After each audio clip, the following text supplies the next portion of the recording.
Okay, hi, my name is Sarmad Suhail and I'm a master's student about to go into my 5th year. Welcome to the Bartlett Online Summer Show, first of its kind. I hope you've already been enjoying it. It's an amazing amount of breadth of work here. And today my talk will be on domestic rurality. And if you don't know what that is, it's probably because I made it up. I can almost guarantee that you've experienced it in some way in the last 3 months. Essentially, it's about being confined to the same set of walls for 3 months have led to a uniquely spatial reconsideration of what is natural, picturesque, and rural, influenced by the need but impossibility of escape. This was most prevalent in urban environments, where our sensitivities may be heightened to, for example, the use of framing standard trees, the drip or scent of rainwater on building materiality, or more ephemeral qualities such as the scale and play of light on outdoor objects from the fixed confines of the dwelling. Hence, spatial conditions can be seen as devices to characterize, interpret, and subvert surrounding context as symbolic of rurality and connection with the natural world. In short, in lockdown, we were all looking for a little piece of green, the natural world, the rural, and the idyllic. So, with time spent at home radically increased, and seems to be going to be increased a bit more, the consideration of how architecture plays with these qualities in respect to invoking escapism is nuanced beyond simply just adding greenery or a bunch of houseplants. It's rather an investigation into how architectural devices can heighten our relationships with these elements. The projects I'm going to speak about will be grouped together based on 3 broad sub-themes. Number 1, which is re-evaluating domesticity and its relationship with rural. Number 2, to attempt to define the picturesque. And number 3, investigate our real and imagined relationships with the landscape. The work I'm going to also speak about is going to be across many different units across masters and undergrad. Units are essentially when you're in 2nd and 3rd year and then 4th and 5th year, you get taught together in groups of 16, all kind of exploring a different theme. And some units may be more biased towards like physical making, others digital fabrication, and others maybe even film. So you'll see a real breadth of Bartlett's work, and that kind of what gives the Bartlett so many different styles. So I'm going to begin with my own project, obviously, which covers all 3 of the categories I mentioned earlier. So a bit of background before we begin. I'm in PG 11, which is one of the longest running master's units, and this year our field trip was to Sicily. So hence most of our projects are based there. And Sicily was actually the ideal testbed for our theme for this year, which was incomplete. We were looking for things to, like projects that hadn't either completed or things that have been abandoned, ruined. And across Sicily, there's villages and towns which have been destroyed by natural disasters through underfunding, or simply just towns and stadiums left abandoned as concrete shells. So when I was out there, I was actually struck by the stunning landscapes and industries of Sicily's farms, where 86 mysterious little fascist farming villages known as borghi cover the island. However, I also found out that Sicily's agricultural industry had rapidly declined following decades of underinvestment and reduced rainfall. The Sicilian Agricultural Board has then said that the revival is only going to be through agritourism, because Sicily's imports and exports cannot compete with places from the continent. The funny thing is, Italy has the only dedicated agritourism board in the world, with pages and pages of legislation outlining how a resort can become accredited. And I spent a couple of days reading through that. Key to this regeneration is the transformation of these fascist farming villages as tourist destinations across a 200-kilometer route known as the Via dei Borghi, which links up all these little redone villages. As standard, it's an incomplete and on-hold project, and it was my aim to restart that and hence kickstart the revival of agritourism and Sicily's agricultural industry. So these 5 key guidelines that I was talking about, it's about promoting rural views. It's about promoting historical and cultural sites of significance, about food and drink being sourced from the site and then given to the residents, for a maximum of 10 residents to stay on site only, and for the building itself to use the site as part of its construction. The problem with agritourism, though, is that it requires a significant amount of time investment from tourists, 2 to 3 weeks at least, compared to city breaks. So the revival will presumably be quite slow and over many decades. I was speculating on how an agritourism could be condensed into an urban resort and still be accredited through architectural interventions, kind of circumventing how the urban landscape might ruin that. So the parameters are set by these 5 guidelines, and then this becomes the first step in reviving the VDB scheme that inspired it. So if we go to our final drawing here, it's a hand drawing of the journey through the building, zipping in and out, up and down, and kind of is done in the style of Hieronymus Bosch's Garden of Earthly Delight. And to an extent, that's what the building is. It's a large wall with the architecture condensed within the wall, and then the farm inside acting as a secret garden. And you can see the wall typology here in these long sections below, also inspired by Bosch. So the wall typology comes from how Sicilian cities, such as Palermo and Ortigia, are laid out, with city blocks made up of large buildings surrounding a courtyard. So you can begin to see how the building kind of adheres to the 5 guidelines, but also maintains a relationship with the very urban site. So the farm provides all the food and drink for the residents. So that would be olives, grapes for wine, tomatoes, and oranges and lime. The building envelope, on the other hand, has a number of environmental filters built into the architecture, such as passive wind cooling or recycled rainwater waterfalls, that you can see here, and thick rammed earth structural walls, which makes up most of the building material and envelope. This means the whole building essentially acts as a device to use the environment and weather conditions to grow the crops to an optimum level to provide for the 10 guests who stay on site. And this was all tested through a detailed design realization project. So it's a 50-page document that all 4th years do in order to test what could either be seen as quite wacky and wonderful ideas and prove not only to our tutors but to ourselves that it does work. And I think it's an essential part of the master's program. It was really interesting but quite tough work at the same time. And then moving down over here are a series of initial studies which I used to start the project. So on the left you've got images of the site perimeter, which you can see is quite a grim sort of underutilized bit of the city centre. And then to the right is me blocking out every bit apart from the site elements which could be seen as rural. For example, like a church on a hilltop, or even simply a tree or a mountain in the distance. And then these things started to form the basis of where these viewpoints would then go around the building. And the whole building was kind of simultaneously designed around viewpoints and the recycling of materials to fulfill those 5 key objectives. And so we actually start our building project in January following the field trip, which gives us 3 months earlier to kind of explore something a bit more ephemeral, a bit looser. And that initial project for me was based in Burgess Park. Now, for those of you who know it, it's actually the only large green space in London which was carved out of city rather than out of green space. And as a result, it's unique and it's still growing. It's still incomplete, even though it started in 1950. Southwark Council are still buying up little bits of urban land and then greening over it. And hence you get a lot of interesting real and imagined stories of how industry and urbanism collapsed and then was greened over. And I explored that through this weird sort of map comic model hybrid. You can see me here talking about a bottle factory that became the playing field. So where this actually led to was the fact that Burgess Park's green space value, which is a value system that is used by the London plan to rate parks on 4 different tiers, is still a 3rd tier park. It's still not going up, despite it being the largest park in Southwark and also having millions of pounds of investment ploughed into it. So my project was kind of questioning, like, how could we upvalue and upscale this park in a less traditional and more directly legislative manner?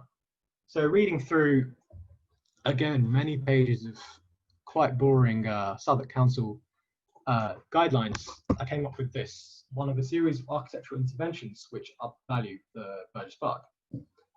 This talks about the kind of the value of trees. So Burgess Park has a lot of low quality, small girth trunk trees, and the value of a tree is kind of based on its the diameter of its girth. So by casting the great trees of London, which are 60 very special specimens dotted around the city, we've created this device which expands and grows with the tree itself and encourages further growth of shoots, which also increase its canopy, thus through a very legislative and mechanical rather than experiential manner, the tree becomes far more valuable than it used to be. But really, the reason I want to talk about this sculptural model is the process in which it was made. It kind of highlighted the collaborative nature of the Bartlett. So I was no expert in casting at the beginning of fourth year, but then we have one of the guys in my unit and he kind of oversaw the various stages. And if anyone's done a pewter cast, you'd know that there's 4 to 5 different stages before you can get the tree trunk out. I also couldn't really sew at the beginning of fourth year, but the Bartlett's got kind of like an open plan layout, and you get to see a lot of people's work. Another one of my friends was making this Rebecca Horn style wingsuit. So I got her to teach, or rather she actually did the sewing for me. But again, there was also the connection and joining of materials kind of got influenced by a process tutorial, which you can book in the Bartlett workshop for half an hour. You get to talk to an established maker, and they kind of guide you through the project. And this is probably the thing I'm looking most forward to getting back into after lockdown and we get access back to the school. So before I move on, I'm just going to say massive thank you to Mark and Laura, who put up with me being really annoying this year, and for all their help, and also Reese Cannon, our design realization teacher, for all this advice. Okay, so I'm going to move now to a project called New Doggerland, a master plan for enabling the East Tilbury Commons. This is Yip Wing Su's project from 13, who mostly deal with housing and housing regeneration. So,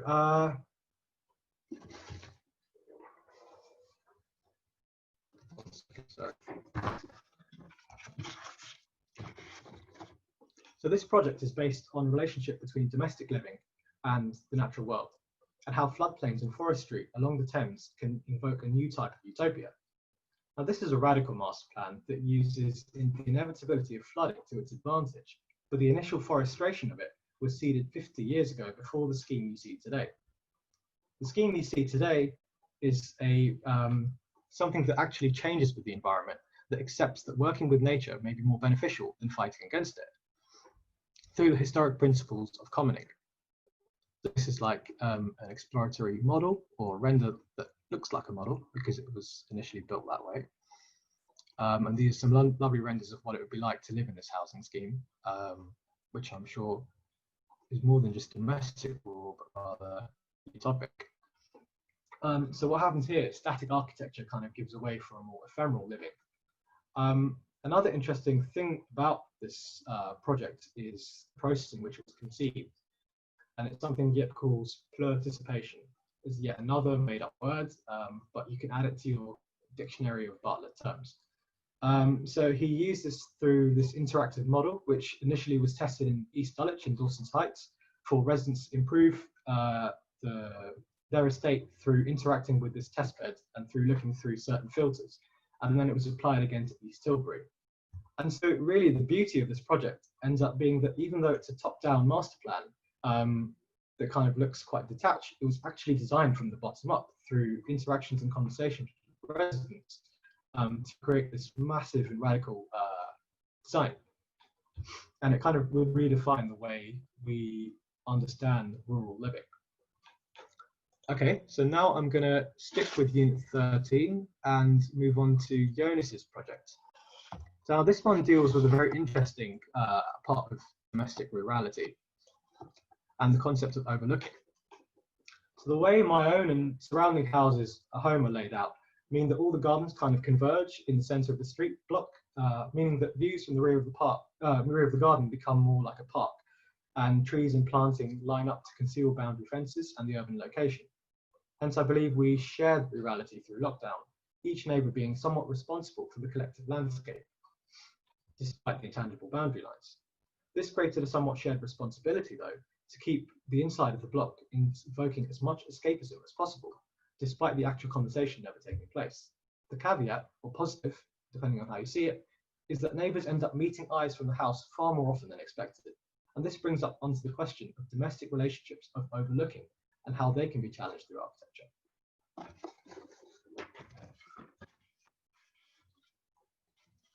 So, Jonas's project explores this through an intensification of the Alton estate in Roehampton, which is based right next to Richmond Park.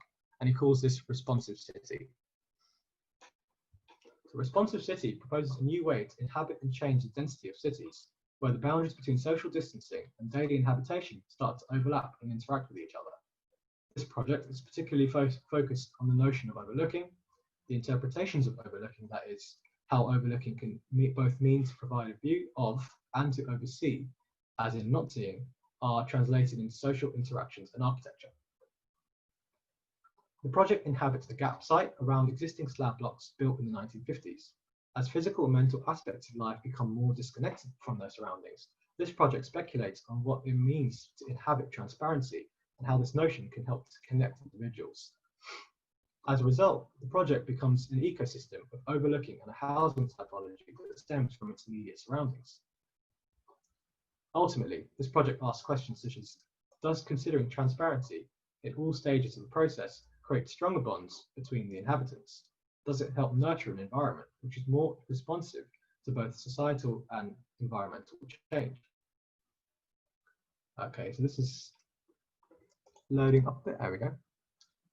So I actually think this project showcases the breadth of skills even within one design unit. Jonas ran a grasshopper script actually to come up with this drawing, which really abstracts the project, but also kind of shows a very different sort of approach and process to housing design. And if we go down over here, you can see yet another design realization drawing. So this is about technical details, about how materials are put together. And you can see from this page, like loads of different ways of representing this one project.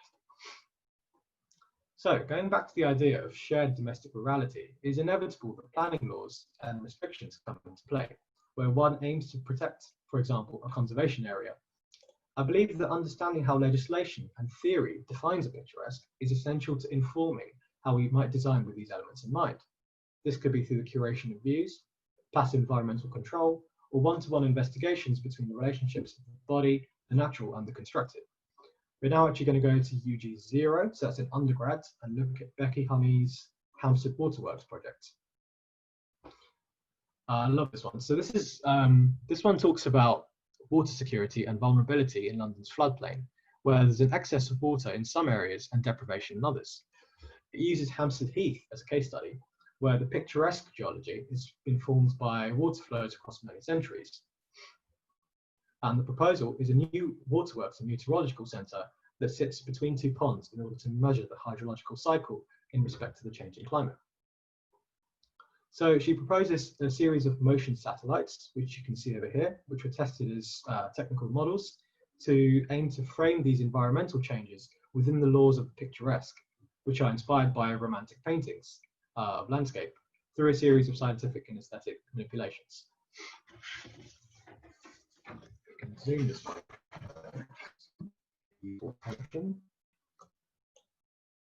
And my internet, here we go.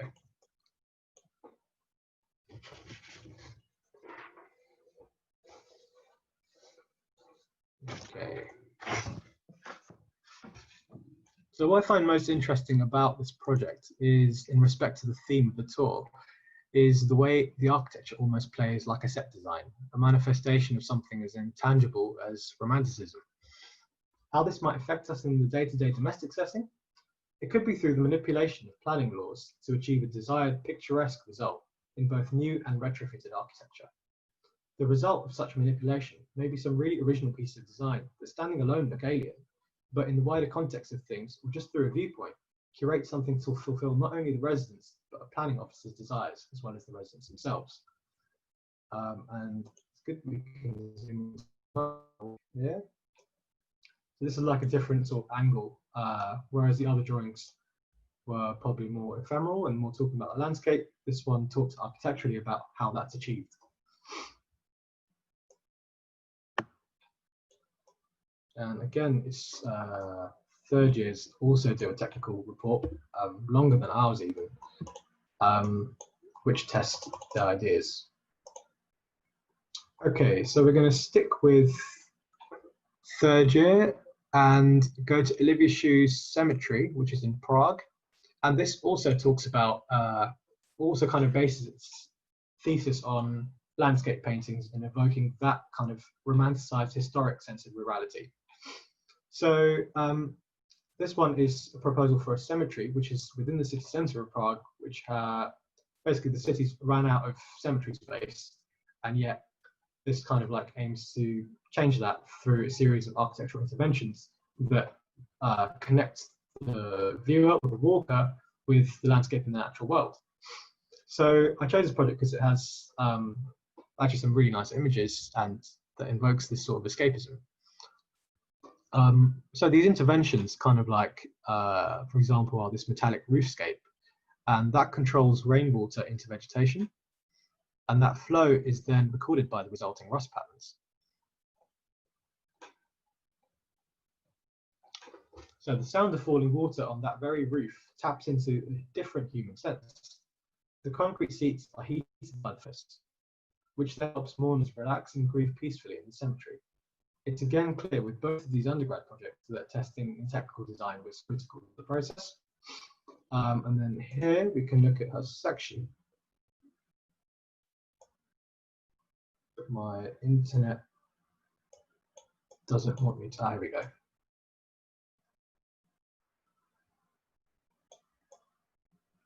And what I find interesting about more traditional manners of representation for projects that are almost entirely based on experience, it's good to go and look behind the scenes, and the same with Becky Honey's project, that it kind of diagramize some of them diagramize experiences. I think that's really interesting. Okay, so we're now coming up to our final sub-theme for the day, which is the real and imagined relationship between us and rurality. There we go. Okay. A lot of domestic rurality can be seen to an extent as artificial because it is created through viewpoints, interventions, and visual tricks that use architecture to hide architecture. The final two master's projects tap into this theme.